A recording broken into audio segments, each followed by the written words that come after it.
So mga kamantek, magte-trade tayo dito ngayon using Stochastic Oscillator Indicator.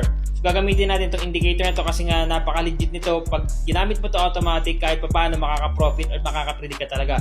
So katulad nyan, pababa yung blue, so mag-sell tayo dito. Tinatad ko na ng 1,000 yung sell ko kasi nga nag-merge yung dalawang line at pababa siya. So yan, nag-sell ako dyan. At kung makita nyo, mas marami yung profit ko kaysa sa supply natin. So ibig sabihin na pag mas marami yung profit natin, nag-earn talaga tayo dito using Stochastic Oscillator Indicator. So yun yung gagawin nyo mga kamantek once na mag-intersect yung dalawang linya dyan at kung pababa or pataas, mag-buy or sell kayo. Sundin nyo lang yung step by step na yan at kahit pa paano is talaga makakapag-earn kayo ng profit.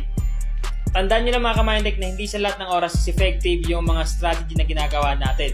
Kaya kahit pa paano, pag-aralan nyo mabuti at dapat alam nyo yung diskarte kung paano makapag-predict ng lalabas sa market kahit sa anong asset man at kahit anong strategy yung gamit natin dito sa expert option.